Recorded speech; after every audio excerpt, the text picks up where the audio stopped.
तो जी बच्चों, तो अब हमारे साइंस के क्वेश्चंस की शुरुआत हो चुकी है।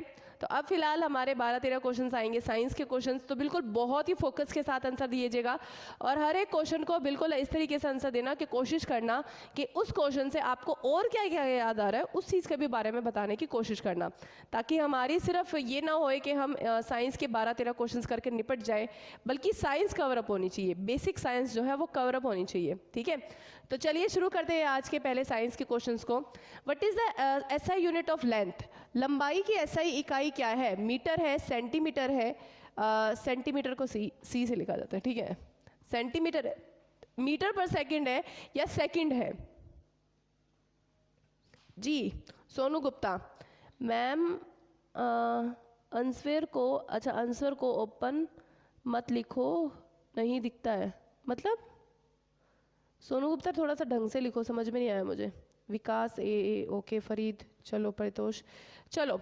तो बच्चे हमारा लेंथ यानी कि लंबाई की इकाई, तो लंबाई की इकाई है मीटर। ठीक है, मीटर हमारी मतलब लंबाई की इकाई होगी। ओके, दूसरा है हमारा समय की इकाई क्या है? समय की इकाई है सेकंड। ठीक है, अच्छा तापमान की इकाई क्या है? तापमान, तापमान की इकाई है हमारे पास बच्चे डिग्री सेल्सियस। ठीक है, सेल्सियस के अंदर तापमान निकालते हैं।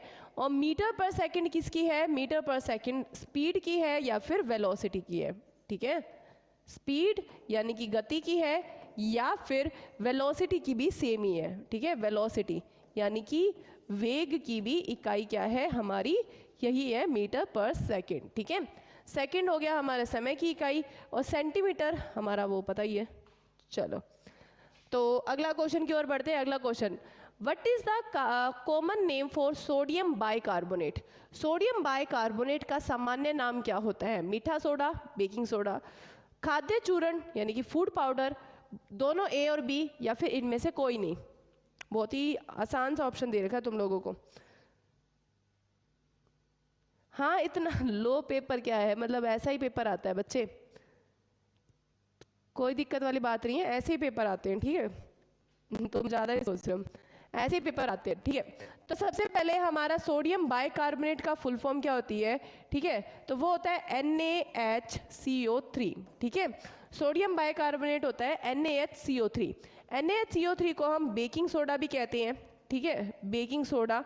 और इसमें से जो गैस निकलती है, इसमें से गैस निकलती है CO2, जिसको हम आग बुझाने के लिए इस्तेमाल करते हैं। ठीक है, आग बुझाने के लिए कौन सी गैस इस्तेमाल करती है? आग बुझाने के लिए। ठीक है, आग बुझाने के लिए CO2 गैस का इस्तेमाल करते हैं।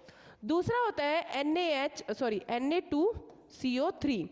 Na2CO3 क्या होता है? Sodium carbonate. ठीक है, ये बाइकार्बोनेट है, यहाँ पे sodium carbonate, sodium carbonate. Sodium carbonate क्या होता है? सोडियम कार्बोनेट होता है हमारा वॉशिंग सोडा। ठीक है, क्या होता है? Washing soda. वॉशिंग सोडा क्या होता है? जो अगेन वॉशिंग पाउडर है ना, तो वॉशिंग पाउडर हम कहाँ पे? कपड़ों के लिए इस्तेमाल करते हैं। ठीक है, कपड़े धोने के लिए, करेक्ट। और ब्लीचिंग पाउडर क्या होता है? ठीक है, ब्लीचिंग पाउडर तुम लोगों ने सुना होगा, ब्लीच करने के लिए इस्तेमाल करते हैं हम। तुम बोलोगे मैडम लड़कियां इस्तेमाल करती है, नहीं, ब्लीच करने के लिए लड़के भी इस्तेमाल करते हैं, अपने फेस पे नहीं। ब्लीचिंग जो होती है वो कपड़ों की भी होती है, ब्लीचिंग पेपर की भी होती है, और बहुत सारी चीज़ों के अंदर ब्लीच का इस्तेमाल किया जाता है। ठीक है, तो ब्लीचिंग पाउडर का इस्तेमाल करते हैं हम, और ब्लीचिंग पाउडर का फॉर्मूला होता है कैल्शियम ऑक्सीक्लोराइड। ठीक है, CaOCl2। ठीक है, कैल्शियम ऑक्सीक्लोराइड। अगला question, Sweetex is the energy used by the patient with diabetes. Sweetex मधुमेह के रोगियों द्वारा उपयोग की जाने वाली ऊर्जा है। उसमें कितने कैलोरीज होती है? 10 कैलोरी होती है, 5 होती है, 0 कैलोरी होती है, 8 कैलोरी होती है? कितने कैलोरी की होती है स्वीटेक्स? जल्दी से बताइए। और सभी बच्चों को बोल रही हूँ, क्लास को लाइक जरूर कर दीजिएगा और उसके साथ में चैनल को जरूर सब्सक्राइब कर दीजिएगा। ठीक है, सभी के सभी बच्चे। तो स्वीटेक्स के अंदर बच्चे 0 कैलोरी होती है, तभी तो डायबिटीज़ वाले बच्चों को डायबिटीज़ वाले पेशेंट्स को हम स्वीटेक्स खिलाते हैं। ठीक है, उसमें 0 कैलोरीज होती है। अगला, the mass of atom depends upon which fundamental particles. यानी कि एक एटम का मास जो है, हमने रदरफोर्ड के अंदर पढ़ा था क्या पढ़ा था कि रदरफोर्ड ने जब अपना एक्सपेरिमेंट किया था, कौन सा, अल्फा पार्टिकल, ठीक है, अल्फा पार्टिकल, ठीक है, अल्फा पार्टिकल का गोल्ड फॉइल का एक्सपेरिमेंट किया था, ठीक है। तो उसके अंदर उस एक्सपेरिमेंट में उसने बताया कि हमारा एटम होता है, एटम के नाभिक के अंदर क्या मिलता है, हमें प्रोटॉन मिलते हैं, और एटम के ही नाभिक के अंदर हमें न्यूट्रॉन भी मिलते हैं, ठीक है।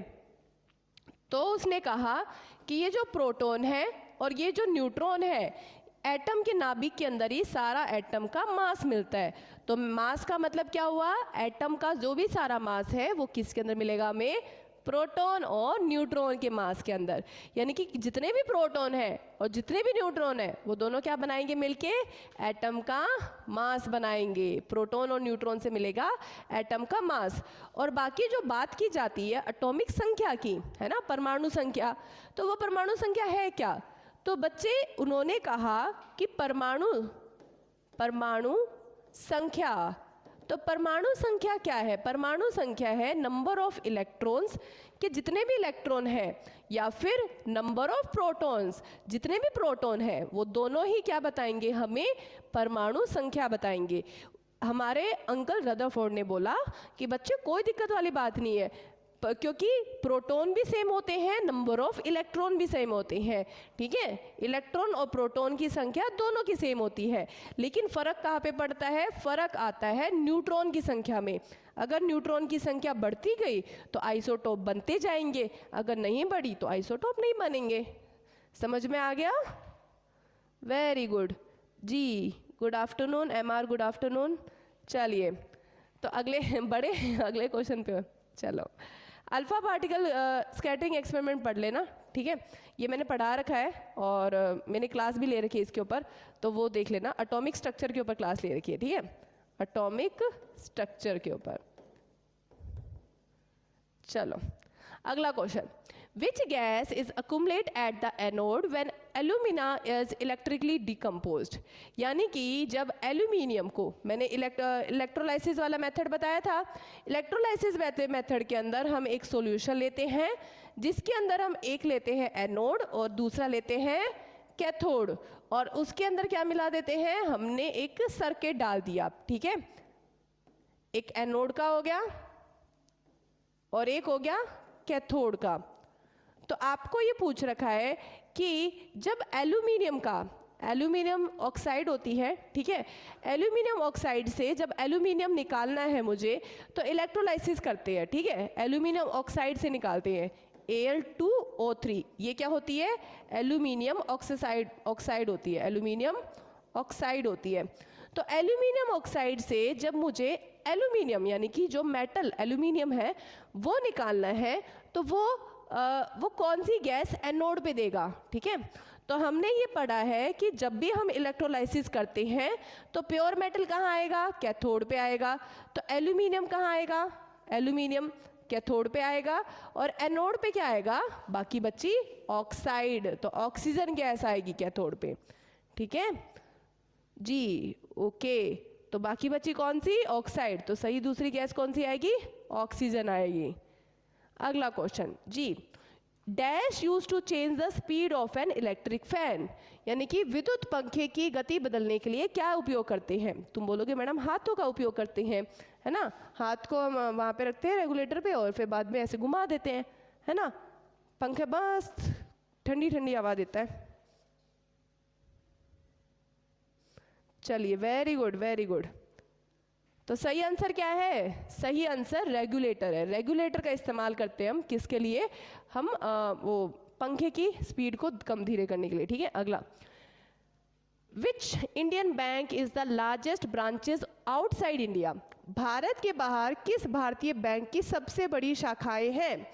Punjab national bank, state bank of India, national bank of India, या देना बैंक। देना बैंक कौन सा होगा, चलो तो कौन सा बैंक है, जल्दी से बताइए सभी के सभी बच्चे, तो जल्दी से बताइए कौन सा बैंक है।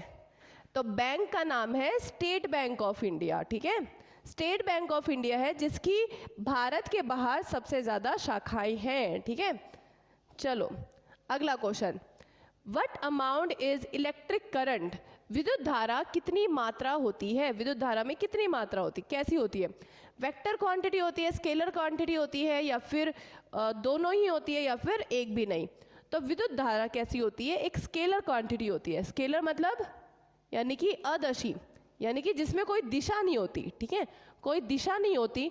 तो इलेक्ट्रिक करंट क्या होता है, इलेक्ट्रिक करंट होता है कि नंबर ऑफ चार्जेस, ठीक है, नंबर ऑफ चार्जेस, कि कितना चार्ज बह रहा है एक कंडक्टर के अंदर, कितना चार्ज बह रहा है और कितने समय में, टाइम कितना लग रहा है, ठीक है, तो वो क्या होता है, हमारी विद्युत धारा, ठीक है, number of charges per unit time, ठीक है। चार्ज को कैसे डिनोट करते हैं, हम कूलम से करते हैं, ठीक है, कूलम, और टाइम को हम सेकंड से, यानी कि कूलम पर सेकंड, ठीक है। चलो अगला क्वेश्चन जी, dash is nucleus of atom, ये सेम ही आ गया तो स्किप कर दूं मैं, क्योंकि न्यूक्लियस क्या है, प्रोटॉन और न्यूट्रॉन से बना है, ठीक है।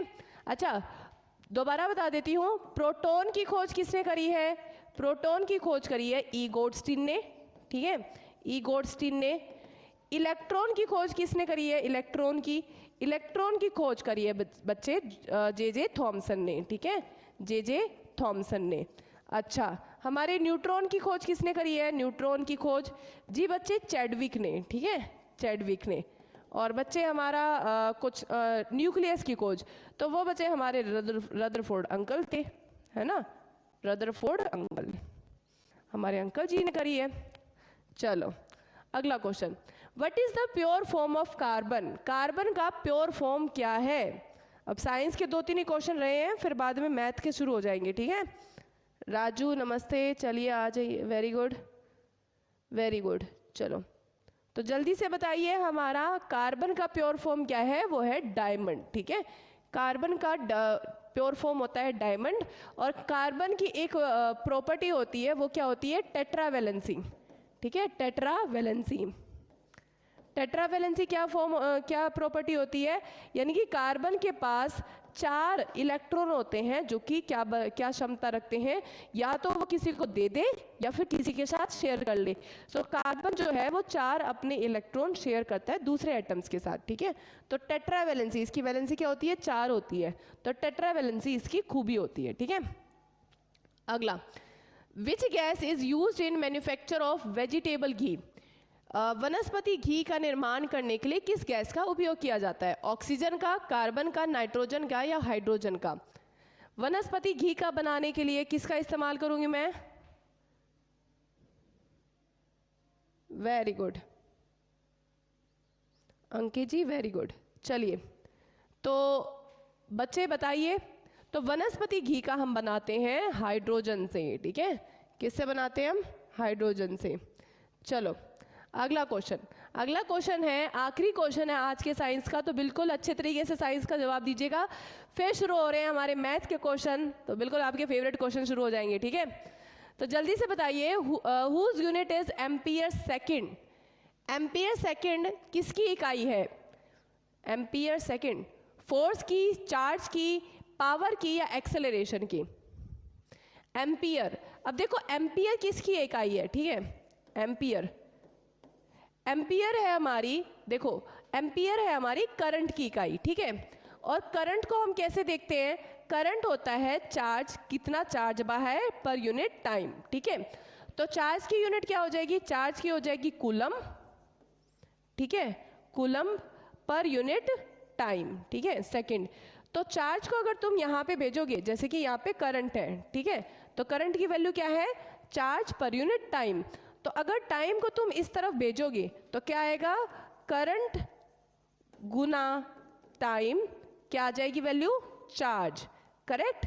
तो करंट की वैल्यू है एम्पियर, ठीक है, और टाइम की कितनी वैल्यू है, सेकंड, ठीक है। तो करंट और एम्पियर और सेकंड की वैल्यू क्या आएगी, चार्ज। तो सही आंसर क्या हुआ हमारा, चार्ज। समझ में आ गया आप लोगों को, कोई दिक्कत वाली बात तो नहीं है, वेरी गुड। तो बिल्कुल सही आंसर बी, बिल्कुल सही आंसर है, ठीक है। चलो